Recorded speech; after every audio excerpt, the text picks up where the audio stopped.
كانوا قليلا من الليل ما يهجعون وبالأسحار هم يستغفرون. Sholat bukan somat. Sholat.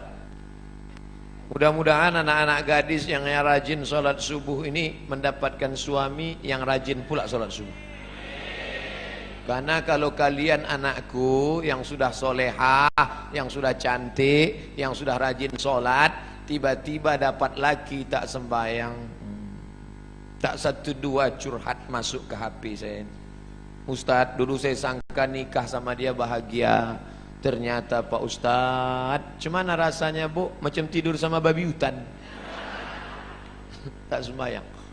Walaupun hidup 1000 tahun, kalau tak sembahyang apa gunanya? Walaupun hidup 1000 tahun, kalau tak sembahyang apa gunanya?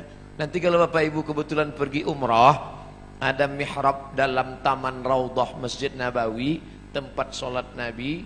Ini Raudhah, ini mihrab namanya. Di sebelah kiri ada tertulis As-salatu imaduddin, sholat tiang agama. Kenapa atap masjid kita kokoh? Karena ada tiang. Kalau tak ada tiang, hancur. Puasa melayang, zakat terbang, haji hilang karena tak ada tiang. Tiang dari segala amal adalah sholat. Dan sholat waktunya tak boleh digeser. As-salatu ala waktiha. Apa kata panitia tadi malam? Ustadz Somad, jam 4 kami tunggu di pintu. Maka jam 4 kurang 5 saya sudah siap di ruang tamu. Tak boleh. Saya tahu ini orang-orang Pertamina ini disiplin. Kalau sampai meleset sedikit ditinggalkan ya kita. Maka saya tunggu tepat.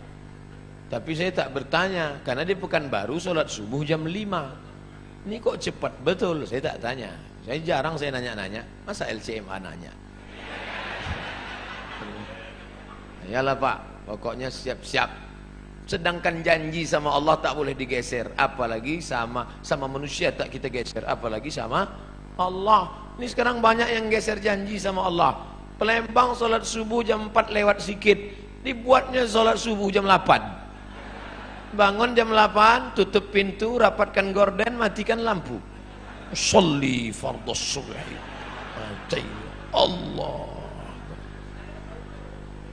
Datang maknya buka pintu nengok. Alhamdulillah, anakku sejak ikut ngaji sama Habib Mahdi ini, sholat duhanya pun pakai kunut. Allahumma hdina fi man hadait. Hebat. Ustadz Somad boleh nanya Ustadz? Boleh. Ustadz kan biasanya jawab pertanyaan pakai 4 mazhab. Menurut Hanafi, menurut Maliki, menurut Syafi'i, menurut Ambali. Kira-kira sholat duha pakai kunut itu mazhab apa ya Pak Ustadz? Mazhab kesiangan. Janganlah sholat-sholat itu digeser waktunya. Sudah tepat. Inna salata kanat 'alal mu'minina kitabam mauquta. Sudah waktunya tepat, jangan digeser-geser. Pokoknya datang sholat berjamaah. Allahu Akbar, Allahu Akbar. On time, datang. Sab'atun yuzilluhumullah. Ada 7 golongan yang akan mendapatkan naungan Allah. Yauma la zilla illa zilluh. Hari itu tak ada atap, hari itu tak ada terpal, hari itu tak ada tenda, hari itu tak ada naungan. Tapi dia mendapatkan naungan di padang mahsyar. Siapa dia? Rajulun qalbuhu mu'allaqun fil masajid. Anak-anak muda yang hatinya tergantung di masjid. Mudah-mudahan anak-anak muda di Pertamina inilah insyaallah. Kenapa Ustadz sebut anak muda? Kenapa tidak orang tua? Kalau orang tua ke masjid memang udah wajar. Kapan lagi? Udah diintai-intai malaikat maut. Tapi anak muda yang mestinya subuh ini molor tidur, tapi datang berjamaah. Padahal tadi malam sudah tablik akbar, subuh tetap on time datang. Inilah anak muda yang dikatakan Allah dalam Al-Quran, innahum fityatun amanu bi rabbihim wazidnahum huda. Mereka sekelompok anak muda yang beriman kepada Allah, ditambah Allah hidayah mereka. Mereka adalah ashabul kahfi. Oh, kalau gitu kami komunitas anak muda ini buat kelompok lah Pak Ustaz. Ya, apa nama kelompoknya? Kelompok komunitas anak muda ashabul kahfi. Apa programnya? Tidur aja. Mereka ditidurkan Allah karena dikejar oleh raja yang zalim, sampai akhirnya mereka tiba-tiba terbangun. Wal yatalattaf wala yush'iranna bikum ahada. Hai anak muda yang bangun, tolong kau pergi ke pasar beli makanan, tapi jangan gerasak gerusuk, tenang-tenang supaya orang tak tahu. Diam-diam mereka beli makanan, penjual makanan mengambil duit, begitu orang ditengok, rupanya duit itu sudah expired, tak laku. Kenapa? Salah sami'ati wasdadu tis'a. Mereka tertidur di dalam gua 309 tahun. Bayangkan ada anak muda datang ke Palembang mau beli makanan, beli tekwan. Tiba-tiba ditengok duitnya tahun 1700. Zaman Syekh Abdul Somad Al-Falembani. Mentang-mentang nama sama itu yang disebut. Bayangkan apa yang terjadi saat itu. Ini ada anak muda. Rupanya zaman itu sudah berganti seorang raja yang soleh. Raja yang soleh mengunjungi mereka ke dalam gua. Ditengok anak-anak muda terkapar, tertidur. Tak lama setelah itu mereka pun meninggal dunia. Allah hanya ingin menceritakan. Tapi ada pula di situ seekor anjing. Ini sungguh berita tidak penting. Untuk apa Allah cerita ada anjing bersama anak-anak muda itu? Ternyata Allah mau ceritakan, walaupun seekor anjing kalau berkhidmah untuk orang soleh, tetap juga disebutkan Allah dalam Al-Quran. Anjing najis kotor, tapi berkhidmah untuk ashabul kahfi, diceritakan Allah dalam Al-Quran. Tapi jangan gara-gara ini habis pengajian ini sebuah membeli anjing. Cerita itu tentang Bani Israel dan cerita tentang memelihara anjing sudah mansuh, tidak ada dalam syariat Nabi Muhammad sallallahu alaihi wasallam. Artinya bapak ibu yang di rumahnya ada anjing, lepaskanlah yang lagi melihara anjing. Siapa yang memelihara anjing, amalnya satu hari dikurangi sebesar Bukit Uhud. Bukit Uhud itu panjangnya 7 km. Amal dia sehari sebesar bisul. Jadi tiap hari amalnya min. Siapa yang di rumahnya ada anjing, malaikat tidak masuk. Yang tak masuk itu malaikat rahmat. Malaikat maut tetap. Kalau malaikat maut tak masuk, udah lama saya pelihara anjing herder 3. Bapak ibu yang dimuliakan Allah, artinya apa? Istiqomah solat berjamaah. Wahai anak-anak muda, kalian buatkan komunitas anak muda pencinta masjid. Alhamdulillah sekarang sedang tren komunitas. Saya di beberapa tempat ketemu komunitas anak-anak muda. Apa komunitas kalian? Jombloan sejati. Tulisan logonya say no to bonceng. Mantap. Kalian apa komunitasnya? Ini Pak Ustaz, saya dikasih mereka di Yogyakarta, dipasangkan mereka pemasangan jaket kepada Ustaz Abdul Somad, tulis di belakang, born to ride, ride to Jannah, lahir untuk mengendara menuju surga. Anak-anak geng motor, mantap. Dipasangkan ke saya pun langsung ke airport. Habis subuh pasang langsung ke airport. Semua orang di airport nengok saya. Rupanya jaket itu dipasang naik motor, saya naik pesawat. Tak cocok. Artinya apa? Komunitas anak muda ini tetap dijaga dan mereka tetap sholat berjamaah di masjid. Habis waktu. Cepat betul. Saudara yang dimuliakan Allah Subhanahu wa taala, memakmurkan masjid sudah, beriman hanya kepada Allah sudah, menegakkan sholat sudah.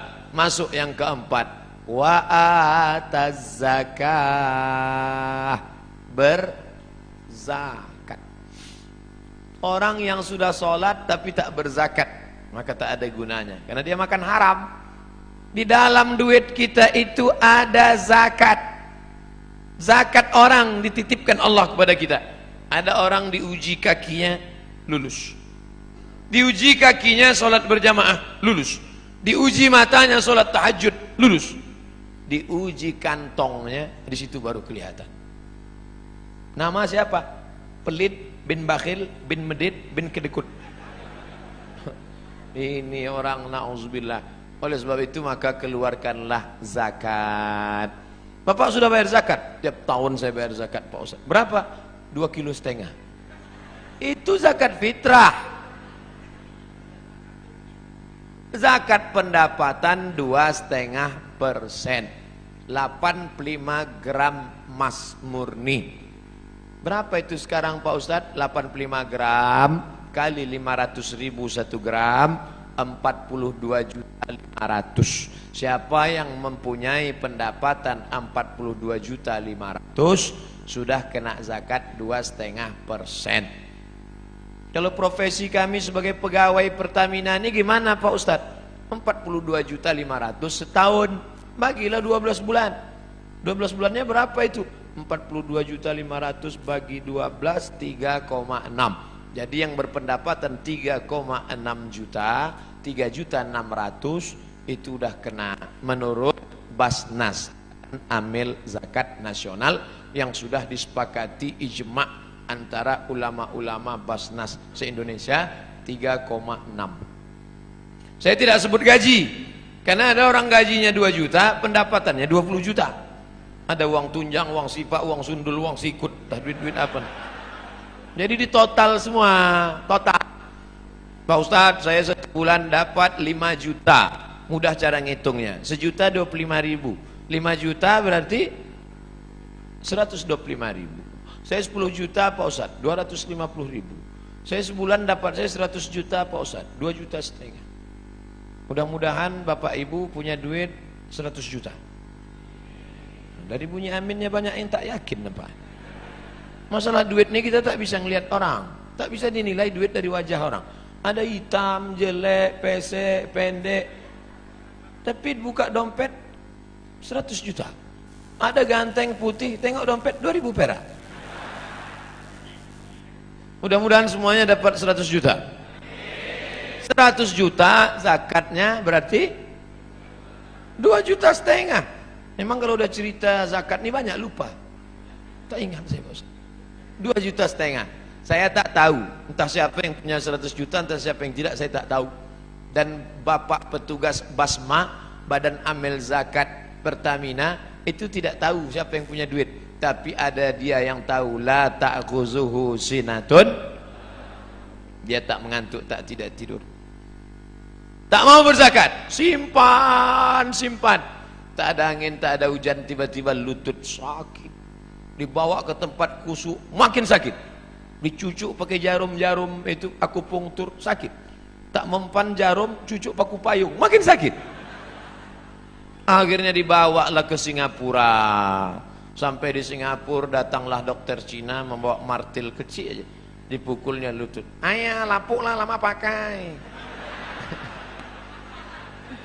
Rupanya tempurung kelapa yang di lutut nih lapuk. Jadi gimana dok? Tenang, kita sudah import lutut dari Tiongkok. Berapa harganya? Sebelah kanan 40, sebelah kiri 40, ongkos pasang 20, pas 100. Itu namanya duit hantu dimakan setan.